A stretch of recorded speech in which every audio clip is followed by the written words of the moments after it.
നിങ്ങൾ കേൾക്കുന്നത് ആദ്യത്തെ സർവൈവൽ സ്റ്റോറിയുടെ ഭാഗം ഒന്നാണ്. സർവൈവൽ സ്റ്റോറീസ് കൊണ്ട് നമ്മൾ ഉദ്ദേശിക്കുന്നത് വ്യത്യസ്തമായിട്ടുള്ള ജീവിത സാഹചര്യങ്ങളിലൂടെ മുന്നോട്ട് പോയിക്കൊണ്ടിരിക്കുന്ന ആളുകളുടെ അനുഭവങ്ങൾ ഷെയർ ചെയ്യുകയും അതിൽ നിന്ന് മറ്റുള്ളവർക്ക് കൂടുതൽ പ്രതീക്ഷയോടെയും പവർഫുള്ളായിട്ട് മുന്നോട്ട് പോകാനുള്ള എനർജി നൽകാനും ശ്രമിക്കുക എന്നുള്ളതാണ്. ഇത് നൂറയുടെ കഥയാണ്, നൂറയുടെ ജീവിതമാണ്.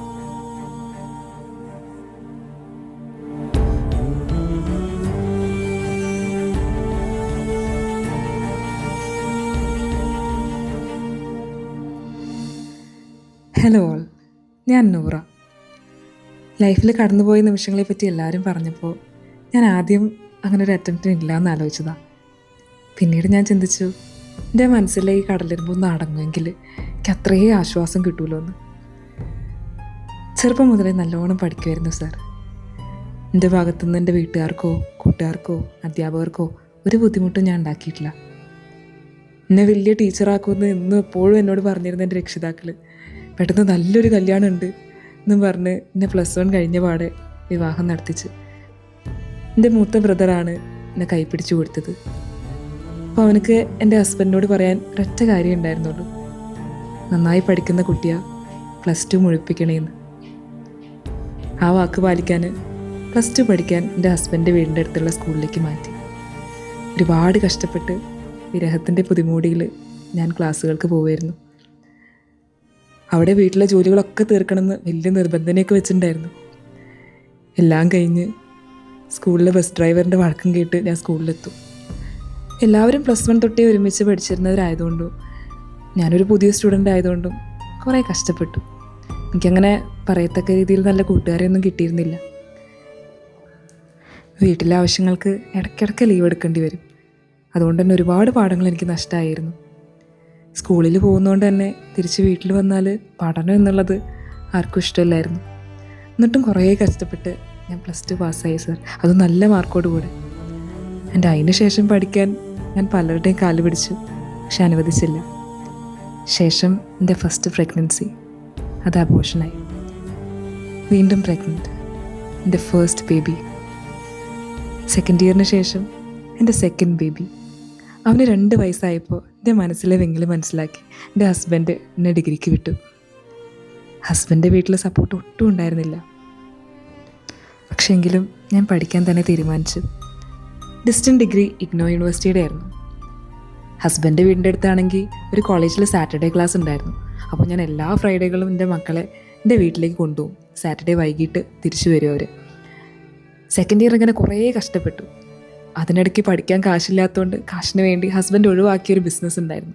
അത് നല്ല രീതിയിൽ നടത്തി. ആൻഡ് അതെല്ലാവർക്കും വലിയൊരു അത്ഭുതമായിരുന്നു. ബട്ട് അപ്പോഴാണ് കോവിഡ് വന്നത്. കോവിഡ് വന്നു, ക്ലാസ്സസ് ഒക്കെ ഓൺലൈനായിരുന്നു. ബട്ട് അതോടുകൂടെ എൻ്റെ വരുമാനം അതാകെ ഇല്ലാണ്ടായി. എങ്കിലും ഞാൻ ട്യൂഷനൊക്കെ തുടങ്ങി 10 കുട്ടികളെ വെച്ച് നല്ല രീതിയിൽ മുന്നോട്ട് പോയി. അപ്പോഴൊക്കെയും മക്കളുടെ കാര്യത്തിൽ ആരെയും ബുദ്ധിമുട്ടിക്കില്ലെന്ന് ഞാൻ ഉറപ്പിച്ചതായിരുന്നു. അവരുടെ എല്ലാ കാര്യങ്ങളും ചെയ്തിട്ട് മാത്രമാണ് ഞാൻ എനിക്ക് ഇമ്പോർട്ടൻസ് കൊടുത്തത്. ആൻഡ് സാർക്കറിയോ, ഡിഗ്രി എന്ന് പറയുന്നത് ഞാൻ ഫസ്റ്റ് ക്ലാസ്സോടെ എല്ലാവരെയും അത്ഭുതപ്പെടുത്തി പാസ്സായി സാർ. ശേഷം എൻ്റെ കുട്ടികൾ സ്കൂളിൽ പോകാൻ തുടങ്ങിയപ്പോൾ കോളേജിൽ പോയി തന്നെ പഠിക്കണമെന്ന് ഞാൻ തീരുമാനിച്ചു. വീടിനകലെയുള്ള കോളേജിൽ BEd ചെയ്താൽ അവരുടെ കാര്യങ്ങൾ പ്രശ്നത്തിലാവുമെന്ന് വിചാരിച്ച് ഞാൻ വീടിനടുത്ത് തന്നെ കിട്ടിയ ഒരു PG സീറ്റിൽ എൻ്റെ കോളേജിൽ ചേർന്നു. 9 മണിക്ക് ക്ലാസ്സിലെത്തണമെങ്കിൽ ഒരുപാട് കഷ്ടപ്പാടുണ്ടായിരുന്നു. കുട്ടികളുടെ ഫുഡ്, സ്കൂള്, വീട്ടിലെ ജോലികൾ, എന്നാൽ അതിൻ്റെ ഒപ്പം ആരുടെയും സപ്പോർട്ടില്ലായ്മ.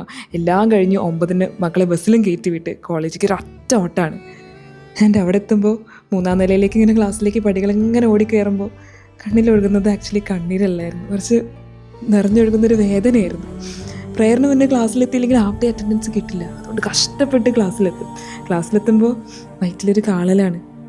കാരണമെങ്കിൽ 4 മണിക്ക് അടുക്കളയിൽ കയറി എല്ലാവർക്കും എല്ലാം ഉണ്ടാക്കി വെച്ച് അവസാനം എനിക്കൊന്നും കഴിക്കാൻ പറ്റാറില്ല. ചില ദിവസം ശരീരം ആകെ കൈവിട്ട് പോകുമ്പോൾ, അങ്ങനെ പോകുന്നു തോന്നുമ്പോൾ ഞാൻ ഒരു മടിയും കൂടാതെ ഞാൻ ടീച്ചറിനോട് പറയും, ഞാൻ മിസ്സ് ഫുഡ് കഴിച്ചോളാൻ പറയും. അപ്പോൾ അങ്ങനെ അവിടെ ഒരു മൂലക്കിരുന്ന് എല്ലാവരും ക്ലാസ്സിൽ മുഴുകുമ്പോൾ ഞാൻ വാരി പൊതിഞ്ഞ് കൊണ്ടുവന്നത് എന്തോ അതുകൊണ്ട് ഞാൻ വിശപ്പടക്കും. 1 മണിക്ക് വിടുന്ന ക്ലാസ്സിന് ശേഷം 4:30 വരെ കോളേജിലിരുന്ന് കഷ്ടപ്പെട്ട് പഠിക്കും. 4:30-ക്ക് ശേഷം എൻ്റെ മക്കളെത്തുന്നതിന് മുന്നേ വീട്ടിലെത്തണം. വീട്ടിലെത്തിയാൽ പിന്നെ ഫുള്ള് വീട്ടുജോലികളായി, മക്കളായി, അങ്ങനെ. ഇതിനിടയ്ക്ക് PGയോടൊപ്പം തന്നെ നെറ്റ് എടുക്കണമെന്ന് എനിക്ക് വല്ലാത്ത വാശിയായിരുന്നു സാർ. ഞാൻ ഐഫറിൽ ചേർന്നു. പക്ഷേ ഫീസ് ചോദിക്കാൻ ഞാൻ കുറച്ച് ബുദ്ധിമുട്ടി. ഫീസ് ഞാൻ ഹസ്ബൻഡിനോട് കുറച്ച് പറഞ്ഞു. അപ്പോൾ ഹസ്ബൻഡ് എനിക്ക് കുറച്ച് പൈസ തന്നു.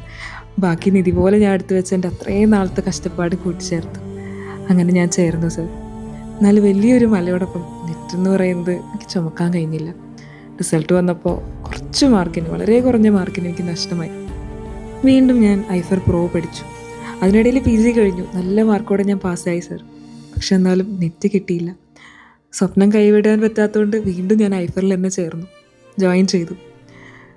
അപ്പോഴും മനസ്സിലൊരു വിങ്ങലുണ്ട്.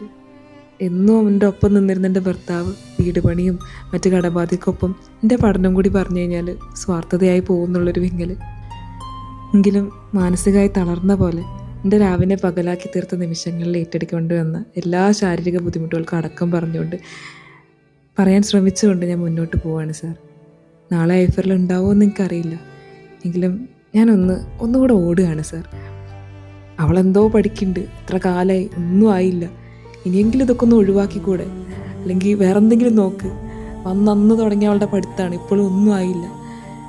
അങ്ങനെ അടക്കം പറിച്ചിലും തുറന്നു പറിച്ചിലും ഒരുപാടുണ്ട് സാർ. എങ്കിലും ഇന്നും രാത്രി എൻ്റെ മക്കളെ ഞാൻ അടക്കി പിടിച്ചുറക്കുമ്പോൾ ഞാൻ പറയും, വേഗം ഉറങ്ങ പൊന്നു മക്കളെ, ഇച്ചി കുറച്ചു നേരം പഠിക്കട്ടെ എന്ന്. ഞാൻ കടന്നുപോയ വഴികൾ, അല്ലെങ്കിൽ കടന്നു പൊയ്ക്കൊണ്ടിരിക്കുന്ന ഈ വഴികൾ എനിക്കിന്നും വിലപ്പെട്ടതാണ്. വാക്കുകളിൽ അതിനെ ഒതുക്കാൻ കഴിയാറില്ല. എങ്കിലും ഒന്നുറക്കെ തുറന്ന് പറയാൻ, മതിമറന്ന് ചിരിക്കാൻ ഈ കഷ്ടപ്പാടുകൾ നാളെ തുണയാവുമെന്ന് ഇന്നും ഞാൻ പ്രതീക്ഷിക്കുകയാണ്. സാർ ഈ മെസ്സേജ് വായിക്കുമോ അല്ലെങ്കിൽ കാണുമോ എന്നൊന്നും എനിക്കറിയില്ല. എങ്കിലും ഞാൻ അയച്ചു. അപ്പുറത്ത് അതെന്നെ കേൾക്കാൻ കാതുകളുണ്ടല്ലോ എന്നുള്ളൊരു പ്രതീക്ഷയോടെ. വിജയിക്കും, ഒരിക്കലും എന്തായാലും വിജയിക്കും എന്ന പ്രതീക്ഷയോടെ.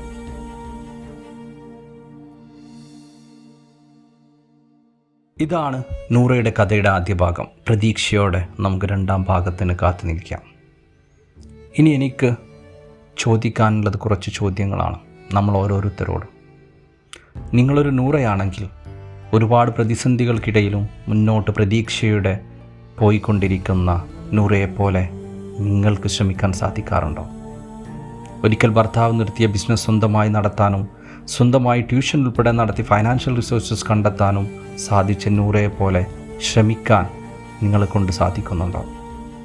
ഇനി നിങ്ങളൊരു ഭർത്താവാണെങ്കിൽ നൂറയുടെ ഭർത്താവ് നൽകിയതുപോലെ ഒരു സപ്പോർട്ട് നിങ്ങൾക്ക് നിങ്ങളുടെ ഭാര്യയ്ക്ക് നൽകാൻ സാധിക്കുന്നുണ്ടോ?